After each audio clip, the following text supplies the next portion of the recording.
Hello students, I welcome you all once again to this channel Prabhavi competition. अब मैं सबका स्वागत करता हूं दोस्तों, और आशा और उम्मीद करता हूं कि आप सभी बहुत अच्छे होंगे, तैयारी भी बहुत जम के कर रहे होंगे। दोस्तों, जो हमारी ये सीरीज़ चल रही है अरिहंत वाली सीरीज़ बहुत इंपॉर्टेंट हो जाती है डिफरेंट एग्ज़ाम्स के लिए, क्योंकि ये सीरीज़ ऐसी सीरीज़ है जो कि बिल्कुल वन लाइनर टाइप का अप्रोच है। बहुत कम समय में ये आपको बहुत सारा ज्ञान देता है, आपके एग्ज़ाम के लिए सफिशिएंट है। तो स्टार्ट करेंगे। आज का टॉपिक हमारा पार्लियामेंट होगा। इससे पहले की वीडियोस ऑलरेडी अपलोडेड हैं, उन्हें भी आप देखें, ज़रूर देखें। चैनल पे नए हैं तो ज़रूर सब्सक्राइब कर लें, बेल आइकन को भी प्रेस कर लें ताकि हमारे लेटेस्ट वीडियोस का नोटिफिकेशन आपको मिलता रहे। चलिए बात करेंगे पार्लियामेंट के बारे में। पार्लियामेंट की जब हम बात करते हैं तो पार्लियामेंट में दो सदन यानी कि लोकसभा और राज्यसभा के साथ साथ प्रेसिडेंट भी इंटीग्रल पार्ट है। प्रेसिडेंट भी एक इंटीग्रल पार्ट है पार्लियामेंट के। हमारे संविधान में, कॉन्स्टिट्यूशन ऑफ इंडिया में प्रोवाइड किया गया है पार्लियामेंट्री फॉर्म ऑफ गवर्नमेंट। देखिए, तीन तरीके के गवर्नमेंट्स होते हैं, डिफरेंट कंट्रियों में डिफरेंट गवर्नमेंट्स होते हैं। एक तो होता है parliamentary form of government, power का यहाँ पे जो है सेपरेशन होता है, ठीक है, इंटरडिपेंडेंस भी होता है। Executive is responsible to legislature, parliamentary form of government में होता है। दूसरे फॉर्म में होता है प्रेसिडेंशियल फॉर्म। प्रेसिडेंशियल में जो होता है क्लियर कट जो है, वहाँ पे आपको डिफरेंस देखने को मिलेगा पार्लियामेंट्री फॉर्म ऑफ गवर्नमेंट से, कि भाई प्रेसिडेंट पर्सनालिटी कल्ट हो जाते हैं। मतलब वो जो चाहें, वो किसी के लिए रिस्पॉन्सिबल नहीं है अपने कामों के लिए। वो जैसे अमेरिका में क्या है, कांग्रेस को रिस्पॉन्सिबल नहीं है वहाँ के प्रेसिडेंट। एक होता है semi presidential form of government, जहाँ पे कुछ पावर्स प्रेसिडेंट को दी जाती हैं और कुछ पावर पार्लियामेंट के पास होता है। तो इस तरीके से तीन तरीके की सरकारें बनती हैं, तीन तरीके का फॉर्म ऑफ गवर्नमेंट चलता है। Parliamentary form of government, presidential form of government and semi presidential form of government. ये तीन तरीके का चलता है। ठीक बात है, ये तीन तरीके का चलता है। तो जो सेंटर और स्टेट में, हमारे सेंटर मतलब कि एक तो ओवरऑल होता है ना सेंट्रल गवर्नमेंट, भारत सरकार, वहाँ पे या फिर स्टेट गवर्नमेंट, दोनों जगह पे पार्लियामेंट्री फॉर्म ऑफ गवर्नमेंट चलता है। दूसरा पॉइंट कहता है कि the parliament of India consist of president. Definitely इसमें प्रेसिडेंट तो होते ही होते हैं, he is integral part of parliament. Lok Sabha and Rajya Sabha, ठीक है, Lok Sabha, Rajya Sabha and president of India, they all commonly jointly कह सकते हैं, they form parliament and this has been mentioned in article 79। although president is not a member of either house of parliament, he is an integral part of parliament। क्यों? क्योंकि मान लो दो सदनों में हम जानते हैं कि बिल कैसे पास होता है, एक सदन में पास होगा, वहाँ से जाएगा दूसरे सदन में, वहाँ भी पास होगा, फाइनली प्रेसिडेंट का एसेंट चाहिए होता है। तो भाई हो गए ना पार्ट, बिल्कुल हो गए, पार्लियामेंट के इंटीग्रल पार्ट होते हैं, भले ही दोनों सदनों में से किसी के मेंबर वो ना हो। तो चलिए अब हम बात करेंगे एक एक करके सदनों की। तो एक जो हाउस है जिसको हम कहते हैं काउंसिल ऑफ स्टेट्स, ये स्टेट्स को और यूनियन टेरिटरीज़ को रिप्रेजेंट करता है। यहाँ पे जो मेंबर्स चुन के आते हैं बेसिकली पीआर रेशियो से चुने जाते हैं। एंड जो है ये स्टेट से जो एमएलए जो लोग होते हैं वो चुन के आते हैं। राज्यसभा जो है, Rajya Sabha is a permanent body and not subject to dissolution. Dissolution नहीं होता है, नेवर एंडिंग हाउस है ये, नेवर एंडिंग हाउस जिसे कहते हैं ना, कभी भी भंग नहीं होगा। हम जानते हैं कि लोकसभा भंग हो जाती है, डिज़ोल्व हो जाती है, बट राज्यसभा कभी भी डिज़ोल्व, जिसे हिंदी में भंग होना कहते हैं, नहीं होती है। इसके हाँ, 1/3 मेंबर हर 2 साल में ज़रूर ये रिटायर होते रहते हैं। So it is a permanent body not subject to dissolution. Its maximum strength is 250, maximum strength है ये, इससे कम है अभी 245। अभी के डेट में जो प्रेजेंट जो मेंबरशिप है इसमें 245 है, लेकिन मैक्स कितना हो सकता है, मैक्स स्ट्रेंथ हो सकता है इसका 250। अब ये 250 में 238 जो मेंबर चुन के आते हैं वो स्टेट और यूटी से होते हैं। ध्यान रखिएगा, 238 मेंबर स्टेट और यूटी के रिप्रेजेंटेटिव होते हैं। बाकी जो 12 मेंबर हैं ये डिफरेंट फील्ड में एक्सपर्टीज़ होल्डर्स होते हैं जिन्हें प्रेसिडेंट नियुक्त करते हैं। वो साइंस में एक्सपर्ट हो सकते हैं, वो आर्ट में हो सकते हैं, वो सिविल एडमिनिस्ट्रेशन में हो सकते हैं, किसी भी सिविल सर्विसेज तमाम। So the total membership of the Rajya Sabha at present कितना है, एट प्रेजेंट है 245। अभी जो एट प्रेजेंट 245 है इसमें से 225 जो मेंबर्स हैं they are from states and UT. ठीक है, तो बाकी 20 कहाँ, 225 हैं स्टेट्स से और 8 हैं यूटी से। तो कितने हो गए, 238 नहीं 233 हो गए।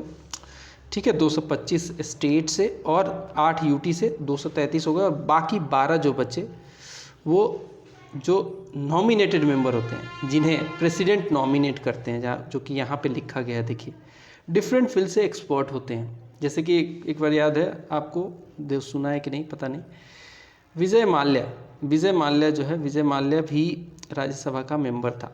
ठीक है, एक समय तक। ऐसे ही बहुत सारे हीरो हीरोइन भी हैं। तो ये हो गई बात। अब ये जो 8 यूटीज़ हैं, out of 8 UTs only 3 UT ऐसी हैं प्रेजेंटली की बात करें, पहले तो 2 ही यूटी ऐसी थी जिनके पास खुद का जो है रिप्रेजेंटेशन है राज्यसभा में, क्योंकि यहाँ पे खुद के इनके लेजिस्लेटिव असेंबली हैं। So out of 8 UTs only 3 have representation, that is J&K, Jammu and Kashmir, Delhi and Pondicherry. They have representation in the Rajya Sabha. The population of other 5 जो यूटीज़ हैं, जो बाकी 5 यूटीज़ हैं, उनकी पॉपुलेशन बहुत कम है to have any representative in Rajya Sabha. समझ में आई बात? इतने छोटे हैं, पॉपुलेशन इतना कम है कि वो राज्यसभा में एलिजिबल ही नहीं हो पाते हैं मेंबर्स भेजने के लिए। And there are no seats reserve for SC and STs in Rajya Sabha. जैसा कि अनलाइक लोकसभा में हम जानते हैं कि SCs और STs के लिए सीटों का जो है रिजर्वेशन है, बट राज्यसभा में SC शेड्यूल कास्ट और शेड्यूल ट्राइब्स के लिए राज्यसभा में सीटों का रिजर्वेशन नहीं है। The members of Rajya Sabha are indirectly elected by elected members of state legislative assembly. ठीक बात है, जो राज्यसभा के मेंबर्स होते हैं वो इनडायरेक्टली इलेक्ट होते हैं by elected members of state legislative assembly. ध्यान में रखिएगा, बात क्या लिखी गई है कि जो मेंबर्स हैं राज्यसभा के, they are indirectly elected by elected members of state legislative assembly. Indirectly elect होते हैं। जो स्टेट लेजिस्लेटिव असेंबली के मेंबर होते हैं यानी कि MLA, वही राज्यसभा के भी रिप्रेजेंटेटिव होते हैं। 1/3 मेंबर्स जो होते हैं, जैसा कि मैंने शुरू में ही बताया था कि हर 2 साल में 1/3 जो मेंबर हैं वो रिटायर हो जाते हैं और सो ऑन, ऐसे चलता रहता है, फिर नए आते हैं उनके जगह पे। इसीलिए तो ये नॉन एंडिंग बॉडी है, कभी भी डिज़ोल्व नहीं होती है। It is not subject to dissolution. तो यहाँ पे जो है एवरी 2 ईयर्स में 1/3 ऑफ द मेंबर्स जो हैं वो रिटायर कर जाते हैं, उनके जगह पे दूसरे लोग आ जाते हैं। ठीक है, और इनका कार्यकाल टोटल 6 साल का होता है। सो रिप्रेजेंटेशन जो है ऑफ द पीपल्स एक्ट, एक ये एक्ट है जो कि पार्लियामेंट ने बनाया है। Representation of peoples act 1951 provided the term of office of member of Rajya Sabha shall be 6 years. मैंने बताया था ना कि 6 साल का होता है कार्यकाल, तो वही बात यहाँ पे लिखी है। ये प्रावधान हमें मिलता है, एक एक्ट बनाया है Rajya Sabha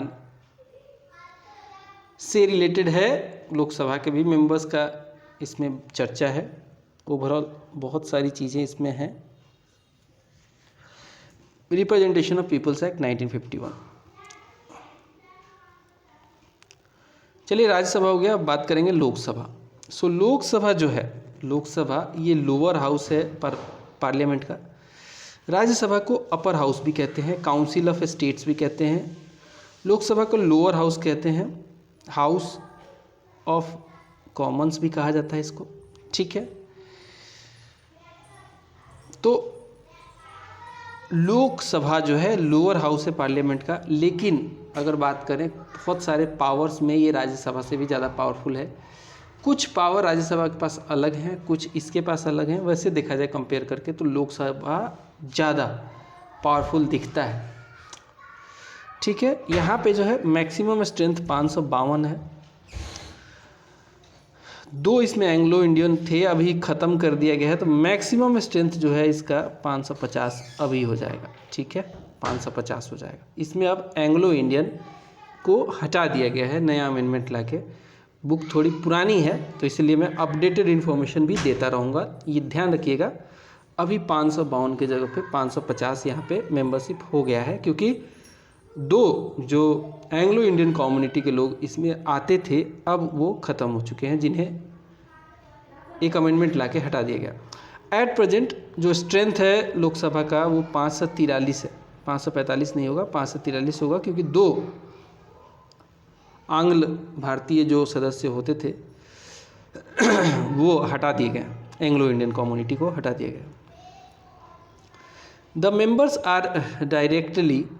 are directly elected by people. Lok Sabha का इलेक्शन अभी होने वाला है, हम जानते हैं कैसे होता है, जनता डायरेक्टली जाके वोट करती है अपने कैंडिडेट के लिए। So the members are directly elected by people from territorial constituencies. बांटी गई है, हमारे भारत को डिफरेंट कॉन्स्टिट्यूएंसीज में एरिया वाइज बांट दिया गया है, पॉपुलेशन के हिसाब से बांटा गया है स्टेट और यूटीज़ में, और सीटें बना दी गई हैं। The constitution provides for reservation of seats for scheduled caste और शेड्यूल्ड ट्राइब, दोनों के लिए। जैसा कि हमने देखा था कि राज्यसभा में नहीं था, बट यहाँ पे दोनों के लिए रिजर्वेशन है पॉपुलेशन के हिसाब से। भाई जितनी आबादी है पॉपुलेशन में वो परसेंटेज निकाल लो, उतने ही परसेंटेज ऑफ सीट्स इनके लिए रिजर्व कर दो। इट्स नॉर्मल टर्म जो होता है लोकसभा का टर्म, वैसे तो नॉर्मल 5 साल का होता है, लेकिन इसे कभी भी भंग किया जा सकता है, ये कभी भी डिजॉल्व हो सकती है, ये कोई परमानेंट जो है बॉडी नहीं है। So it's normal term is 5 years, after which it automatically gets dissolve. Note की बात यह है कि जो कॉन्स्टिट्यूशन है हमारा, जो संविधान है, it provided for nomination of 2 Anglo Indian, जिसे ख़त्म कर दिया गया। However this provision has not been extended after 2020। तो अब हम देख लेते हैं कि कितनी लोकसभा की और कितनी राज्यसभा की डिफरेंट स्टेट्स में सीट्स हैं, ठीक है। डिफरेंट स्टेट्स में राज्यसभा की और लोकसभा की कितनी सीटें हैं वो देख लेते हैं। यूपी की सीटें दोनों केस में ज़्यादा हैं सबसे, चाहे वो राज्यसभा का मेंबरशिप हो चाहे लोकसभा की सीटों की बात करें, तो नंबर 1 पे यूपी आता है। वैसे आंध्र प्रदेश की बात करें तो राज्यसभा में इससे आंध्र प्रदेश से 11 लोग चुन के आते हैं, वही लोकसभा में यहाँ से 25 लोग चुन के आते हैं। फिर हम बात करें अगर क्रोनोलॉजिकली देख रहे हैं अल्फ़ाबेटिकली, तो अरुणाचल प्रदेश आ रहा है। यहाँ पे 1 ही मात्र राज्यसभा में मेंबर है और 2 ही मात्र लोकसभा में मेंबर आते हैं, छोटा मतलब जनसंख्या कम है। असम से देखें तो 7 लोग राज्यसभा में आते हैं और 14 लोग लोकसभा में चुन के आते हैं। बिहार से 16 लोग राज्यसभा में आते हैं और 40 लोग जो है लोकसभा में चुन के आते हैं। छत्तीसगढ़ से 5 लोग राज्यसभा में चुन के आते हैं, वही लोकसभा की बात करें तो 11 लोग चुन के आते हैं। गोवा से 1 लोग चुन के आते हैं, एक ही व्यक्ति चुन के आता है गोवा से राज्यसभा के लिए, और लोकसभा से 2 सीटें हैं यहाँ पे। गुजरात में 11 सीटें हैं राज्यसभा के लिए और 26 सीटें हैं यहाँ पे लोकसभा के लिए। हरियाणा में 5 सीटें हैं राज्यसभा के लिए और 10 सीटें हैं लोकसभा के लिए। वही बात करें हिमाचल प्रदेश की, तो हिमाचल प्रदेश के लिए 3 सीटें दी गई हैं राज्यसभा में और 4 सीटें दी गई हैं लोकसभा में। झारखंड के लिए दिया गया है 6 सीटें राज्यसभा में और 14 सीटें दी गई हैं यहाँ पे लोकसभा के लिए। वही बात करें कर्नाटक की, तो कर्नाटक में राज्यसभा के लिए 12 सीटें हैं और वही कर्नाटक में बात करें लोकसभा के लिए कितनी है तो 28 सीटें हैं। केरल की बात करेंगे दोस्तों, तो केरल में राज्यसभा के लिए 9 सीटें दी गई हैं, और वही बात करें लोकसभा के लिए तो केरल में दी गई हैं 20 सीटें। मध्य प्रदेश में 11 सीटें दी गई हैं राज्यसभा के लिए, और 29 सीटें दी गई हैं लोकसभा के लिए। महाराष्ट्र के लिए बात करें तो दूसरे नंबर पे ये स्टेट आता है, जहाँ पे 19 सीटें दी गई हैं राज्यसभा के लिए और 48 सीटें दी गई हैं लोकसभा के लिए। ठीक है, तो कह सकते हैं कि महाराष्ट्र एमपी से भी ज़्यादा आता है क्या, एक बार देख लेते हैं just to confirm it. Madhya Pradesh कहाँ गया, हाँ मध्य प्रदेश से ज़्यादा ऊपर ही है मध्य प्रदेश। तो यूपी के बाद दूसरे नंबर पर सीटें सबसे ज़्यादा महाराष्ट्र में है। मणिपुर की बात करें तो एक व्यक्ति आते हैं राज्यसभा के लिए और 2 आते हैं लोकसभा के लिए। फिर बात कर लेते हैं मेघालय की 1 और 2 कॉम्बिनेशन, मिजोरम में 1-1, नागालैंड में भी 1-1 और उड़ीसा में 10 और 21, पंजाब में 7-13, राजस्थान में 10-25 और सिक्किम में 1 और 1 ही मात्र लोकसभा से, तमिलनाडु में 18 और 39, तेलंगाना में 7 और 17। फिर आता है सबसे बड़ा स्टेट, ये देखिए यहाँ पे उत्तराखंड से बाद में देखें तो 31 सीटें यहाँ पे राज्यसभा के लिए हैं और 80 सीटें यहाँ पे लोकसभा के लिए हैं।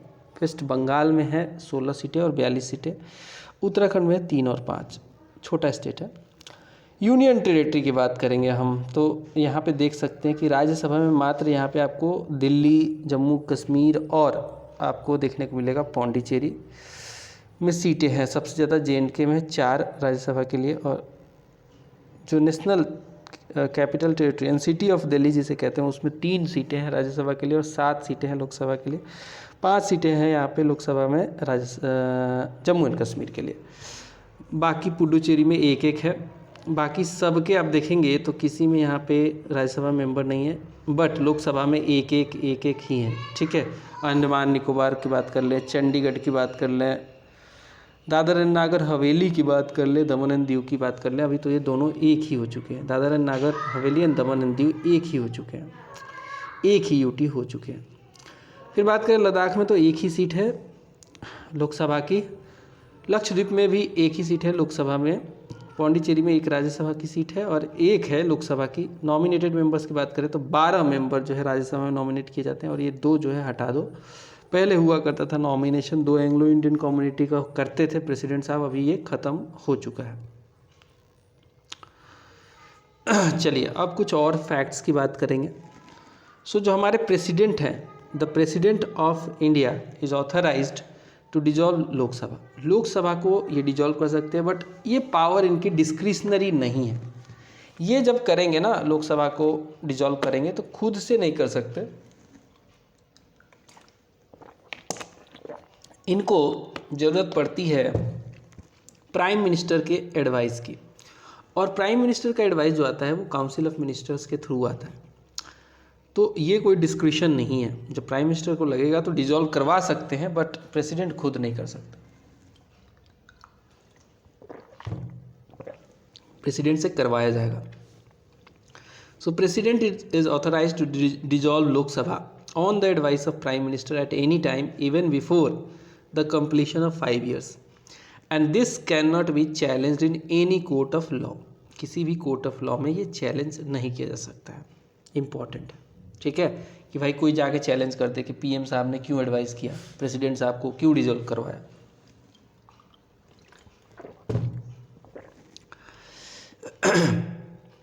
तो लोकसभा की बात करें तो लोकसभा जो है इसके टेन्योर को, इसके जो स्पैन है, जो नॉर्मल 5 ईयर का टर्म होता है, उसे एक्सटेंड किया जा सकता है और हुआ भी है इमरजेंसीज के दौरान। So it can be extended during the national emergency by a law by parliament for 1 year at a time for any length of time. 1-1 साल बढ़ाते रहो कितने समय के लिए भी, बट इसमें कुछ कंडीशंस हैं। नेशनल इमरजेंसी है, नंबर 1 तो कंडीशन यही है कि नेशनल इमरजेंसी होगी तभी एक्सटेंड होगा। नंबर 2 इसकी जो कंडीशन है कि भाई जो एक्सटेंशन होगा it can not go beyond a period of 6 month after emergency has cease to operate. जैसे इमरजेंसी ख़त्म हो गई, नेशनल इमरजेंसी ख़त्म हो गई तो उसके 6 महीने तक ही इसको लागू किया जा सकता है, उसके ऊपर नहीं भी जा सकता है। जो डेट था जिस डेट को इमरजेंसी सीज हुई थी उसके बाद 6 महीने से ऊपर ये नहीं जा सकता। नेक्स्ट कहता है कि when the Lok Sabha is dissolved, जब लोकसभा डिजॉल्व हो जाती है, the bills pending in it lapses, ठीक है। बट इसमें भी कंडीशन है कि लोकसभा में कोई फ्रेश बिल है और उस पर चर्चा ही नहीं हुआ, वहाँ पे वो पास ही नहीं हुआ, वो लैप्स करेगा। वो बिल नहीं लैप्स करेगा जो कि लोकसभा में ऑलरेडी पास हो गया है बट जो राज्यसभा में पेंडिंग है। अच्छा, लोकसभा ने पास कर दिया है बट राज्यसभा में है, वो भी लैप्स कर जाएगा, ठीक है, वो भी लैप्स कर जाएगा। फिर आगे बात करते हैं स्पीकर्स ऑफ लोकसभा की। स्पीकर ऑफ लोकसभा एक बहुत इंपॉर्टेंट पोस्ट है दोस्तों। आपने देखा होगा ना, जो पूरा हाउस को चलाते हैं, आगे बैठे रहते हैं, आप बोलिए आप बोलिए, आप बैठ जाइए, आप ये कीजिए, नो नो नो करते रहते हैं, प्लीज सिट डाउन, ये सब बोलते रहते हैं, सुना होगा, देखा होगा। तो इन स्पीकर साहब की बहुत इंपॉर्टेंट ड्यूटी है। The speaker of Lok Sabha conducts the business in the house, ठीक है, बिजनेस को कंडक्ट कराते हैं, जो हाउस में होती है ना बिजनेस, वो उसको कंडक्ट कराते हैं, उसको मेंटेन करते हैं, डेकोरम को, कि भाई सही से बिहेवियर बना रहे लोगों का, आचरण वगैरह की भी बात की जाती है इसमें, ओवरऑल हाउस को स्मूथली चलाना। ही और she decides whether a bill is a money bill और नॉट। अब देखिए, मनी बिल थोड़ा इसमें चक्कर ये है कि ऑर्डिनरी बिल जो होता है वो तो ठीक है, वो तो नॉर्मल प्रोसीजर से पास होता है दोनों सदनों में, लेकिन मनी बिल जो होता है वो सिर्फ और सिर्फ लोकसभा में आता है, इंट्रोड्यूस होता है। बाकी ऑर्डिनरी बिल दोनों सदनों में से किसी में भी इंट्रोड्यूस हो सकता है, बट मनी बिल जब होगा तो लोकसभा में होगा।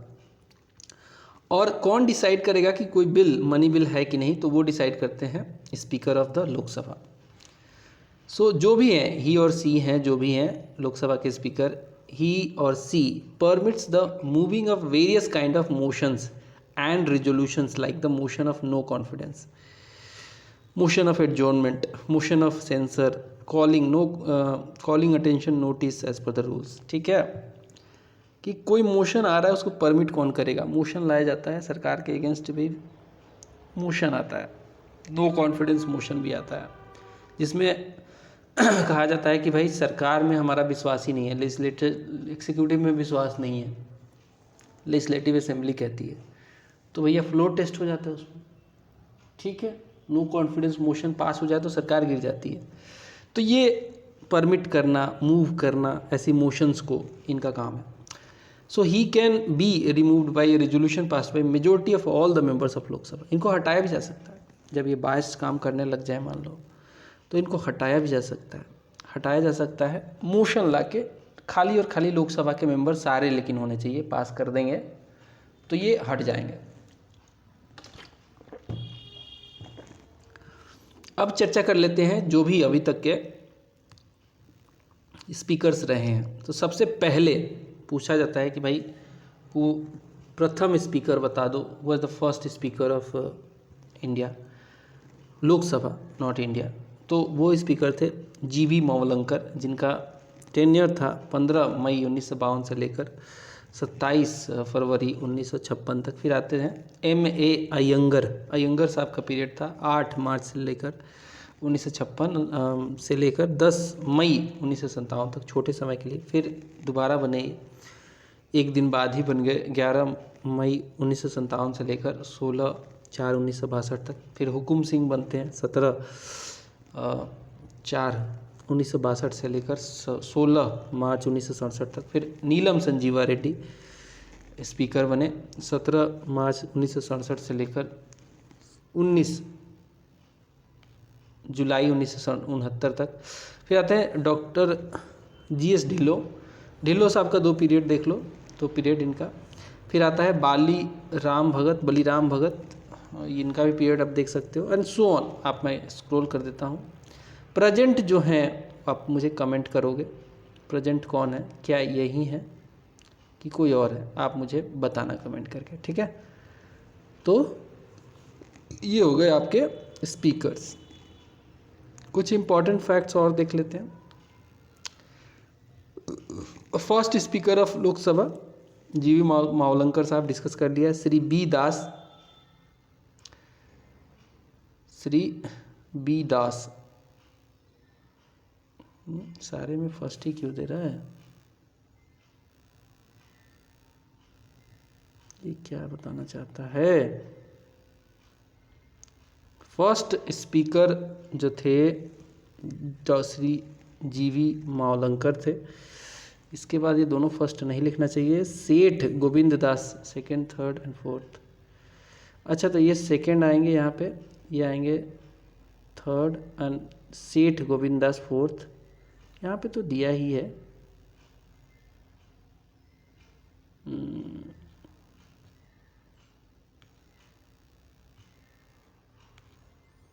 चलो टेबल पता नहीं क्या कहना चाहता है।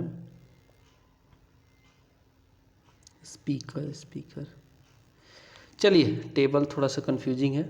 मेंबर ऑफ पार्लियामेंट क्वालिफिकेशन देखते हैं। जो एमपी चुन के आते हैं, एमपी जो होते हैं लोकसभा में राज्यसभा में, उनकी क्वालिफिकेशन क्या होती है। तो भैया ये सारे प्रावधान ना क्वालिफिकेशन वगैरह सब द पीपल्स रिप्रेजेंटेशन एक्ट 1951 में लिखा गया है। ठीक है, सबसे पहली बात तो ये, उसके हिसाब से जो क्वालिफिकेशन होने चाहिए एक एमपी की, that the constitution lays down the following qualification for a person to be chosen as a MP या फिर member of parliament। सबसे पहले तो सिटीजन होना ही पड़ेगा भैया। भारत के एक MP बन रहे हो, एक बहुत बड़े एरिया को रिप्रेजेंट करोगे तो सिटीजन तो होना पड़ेगा।